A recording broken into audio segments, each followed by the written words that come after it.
Atrial fibrillation ablation, of what we also call catheter ablation for atrial fibrillation, has been shown in many clinical trials or research studies to be superior to drug therapy for treatment of atrial fibrillation.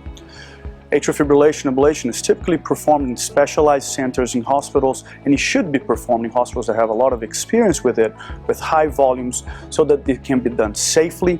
And most patients will spend one night in the hospital, and within a week are back to their normal activities. Catheter ablation for atrial fibrillation typically would take between 2 or 3 hours to be performed. And the complication rates now in the United States in highly specialized centers and centers with high volume are very, very low.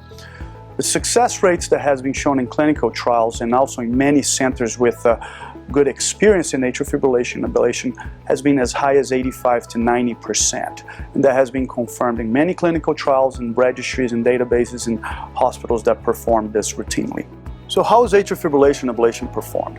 The majority of the patients, AFib comes from the pulmonary veins. They start firing electrical signals very fast that will trigger the spells of AFib.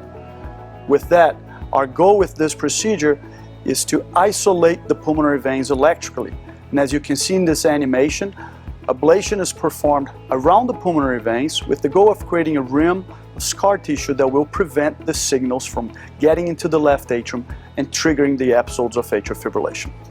Once atrial fibrillation ablation is performed, what you can expect is an improvement in your quality of life, and also to be able to stop some of the antiarrhythmic drugs we have used or have been used, because they have side effects, and some of the side effects being fatigue.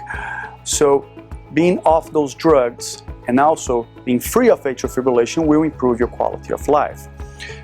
If you, however, have a high risk of stroke, we may indicate that you continue treatment with oral anticoagulations to decrease your risk of stroke.